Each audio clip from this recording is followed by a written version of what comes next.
조합원 여러분 안녕하세요. 이응재입니다. 7월 9일자 그리스 기사입니다. 정의의 길에 긴급진단 흔들리는 유로존 그리스 구제금융 왜 실패했나 읽어드리겠습니다. 긴축 정책은 불황을 악화시켰고 구제금융은 채권은행만 살렸다. 그리스는 2009년 말 그때까지 감춰왔던 재정 적자 실태를 고백하며 본격적으로 부채 위기에 빠져들었다. 2009년 2,997억 유로 국내 총생산 대비 129.7%였던 부채는 2010년 3,295억 유로 148.3%로 걷잡을 수 없게 늘어났다. 여기서 한 가지 가정을 해보자. 만약 그리스가 독자 통화인 드라크마를 사용하고 있었고 당시가 1930년대 이후 최악의 세계 경제 위기가 아니었다는 과정이다. 드라크마는 걷잡을 수 없이 폭락했을 것이다. 외국인한테 값싼 물가는 그리스를 더욱 매력적인 관광지로 만들었을 것이다. 그리스는 통화 경쟁력을 가지고 내수와 수출 붐으로 경기를 회복하기 시작했을 것이다. 또 구제금융 자원이 덧붙여진다면 그리스 위기는 국경을 넘어 확산되지 않았을 것이다.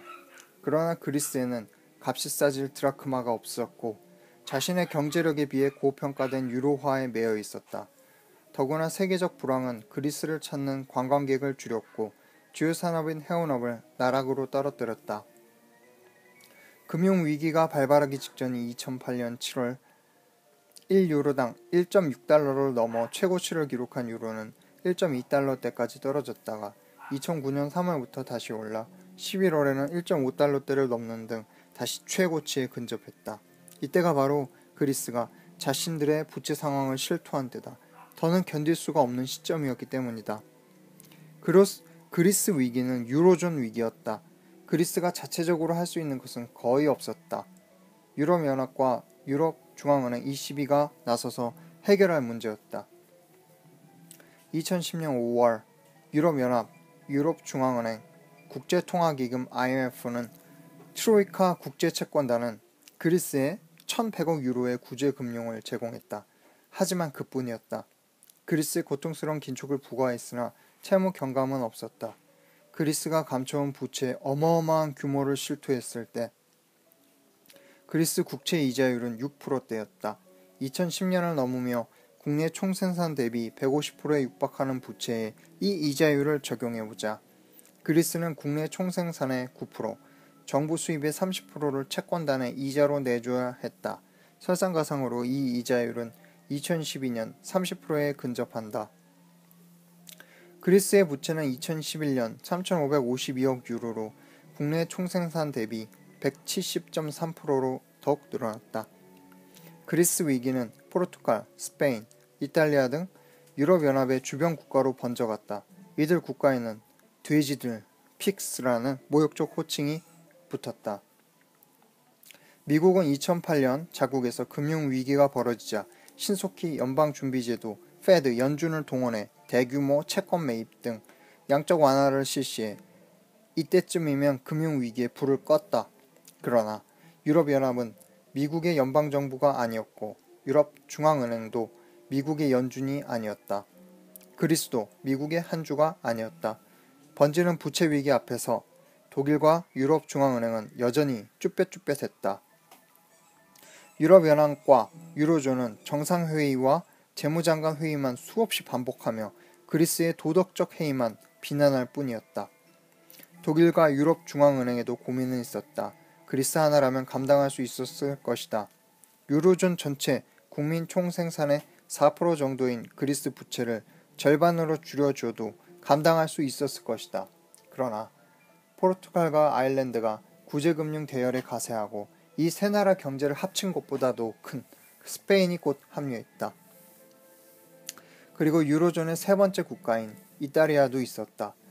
그리스 위기를 초반에 봉쇄하지 못한 것이 이들 국가로 번졌는지 아니면 이들 국가의 금융 위기가 발생하며 그리스 위기에 대한 대처 능력을 잃은 것인지는 닭이 먼저냐 달걀이 먼저냐와 같은 논쟁이다.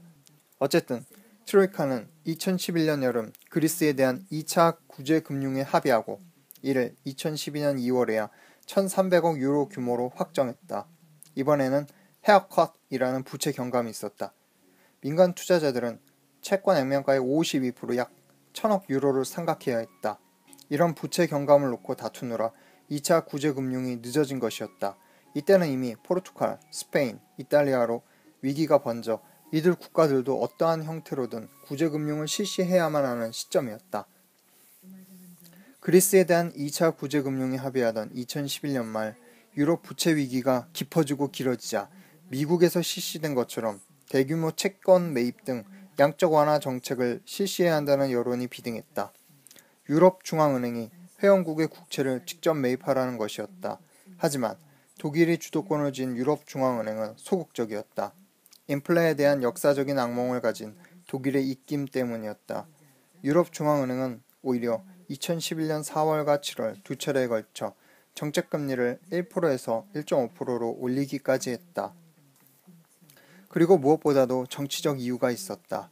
독일이 장악한 유럽 중앙은행의 관리들은 위기에 빠진 회원국의 채권을 매입해주면 그들의 재정 행태를 개혁할 압력이 사라진다는 이른바 모럴 해저드론을 공공연히 떠들었다.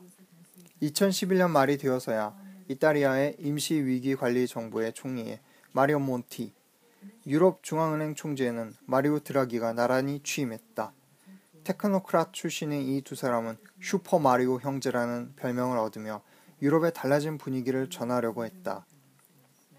유럽 중앙은행은 유럽 은행가에게 은행들의 3년 만기 장기 대출을 해주는 프로그램을 확대했다. 그리고 2012년 9월에는 미국처럼 채권 매입 프로그램을 가동하기 시작했다. 시장은 환호했으나 너무 늦은 조처였다. 왜냐하면 그리스가 있었기 때문이다. 그리스는 다른 돼지 국가들과는 달랐다. 탈세의 만연과 정치적 불안 등으로 채권단이 요구하는 긴축개혁 정책의 약속을 제대로 지키지 못했다. 이런 긴축 정책은 그리스의 불황을 더욱 깊게 했다. 2차 구제금융 제공에 부과된 최저임금 22% 삭감 등은 국내의 정치적 저항을 불렀을 뿐만 아니라 구매력을 대폭 낮췄다. 무엇보다도 2020년까지 부채를 국내 총생산 대비 120%로 낮춰야 하는 등 그리스의 부과된 목표는 달성하기 어려웠다.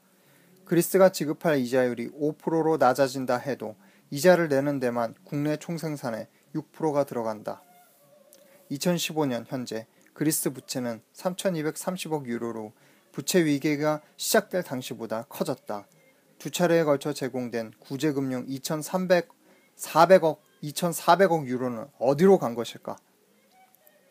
구제금융을 통해 외국의 민간 채권자들은 대부분 빠져나갔다. 민간 채권자들은 2차 구제금융을 통해 보유한 그리스 국채 액면가의 50%만 받기로 하고 장기저리 채권으로 교환하는 등 명목상 72%의 손실을 봤다고 평가된다. 하지만 민간 채권자 대부분은 그리스 채권을 액면가보다 훨씬 싼 값에 샀기 때문에 실제 손실은 그리 크지 않을 것으로 추정된다. 현재 그리스 채무의 70%는 유럽 중앙은행 등 공공채권자에게 넘어갔고 이들은 구제금융 과정에서 헤어컷 대상이 아니었다. 지금까지도 꼬박꼬박 이자를 받아왔다. 트로이카 등이 그리스에서 손해를 봤다는 독일 등 북유럽의 민간 은행들을 지원했다. 돈은 돌고 돈다. 구제금융이 결국 채권자들을 살리기 위해 대부분 투입됐는지 그리스 국내에도 남았는지 여전히 논쟁의 대상이다. 한 가지 확실한 것은 그리스는 이런 구제금융에도 불구하고 빚은 줄지 않고 국내 총생산은 25%나 축소되는 비극을 겪었다는 것이다. 국제부 선임기자 정의길 이상입니다.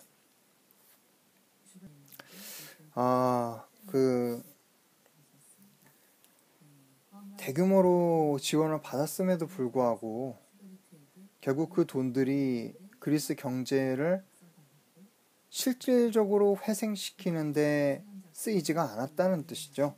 그러니까 국내 총생산이 25%나 축소가 되고 또 빚도 줄지가 않는 그런 결과가 나타난 것이죠.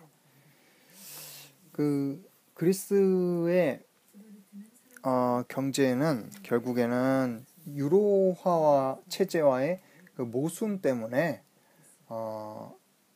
지원을 받아도 이게 밑빠진 독이 물붓기라는 것이죠. 그 밑빠진 독이라는 게 뭐냐면 결국에는 그 재벌들의 탈세, 그리고 부패한 정부, 그리고 무능한 정부입니다. 정부와 재벌, 그 두 주체가 부패하고 무능했기 때문이라는 결론에 도달할 수가 있습니다. 이들이 유능했다면 경제 체제를 바꿨겠죠. 유로화 체제에서는 도저히 안 된다면 다른 어떤 대안을 써서 그리스의 경제가 나빠질 경우에는 유로화가 아닌 대체 통화를 써갖고 그 환율이 경기에 연동이 돼서 가치가 떨어져서 싸게 그리스 여행을 갈 수 있게 하는 그런 시스템을 마련을 하든 그런 식으로 능력을 발휘했다면, 연구를 좀 했다면 어땠을까. 그리고 무엇보다 그 해운 산업 등 그 재벌들, 그리스의 재벌들이 세금을 제대로 안 내고 탈세를 했다는 점이죠. 아니, 그들이 탈세를 하는데 도대체 세금을 제대로 내는 사람이 그러면 바보라는 뜻이에요. 그러니까 결국에는 국가가 이렇게 무너지게 되는 것이죠. 그리고 그 결과로 결국에는 급진 좌파 연합 시리자가 집권을 해서 기존의 판을 완전히 갈아엎는, 그리고 지금 그 유럽 연합과의 채무 재조정 협상을 주도하는 그러한 상황까지 이르게 된 것입니다. 이상입니다.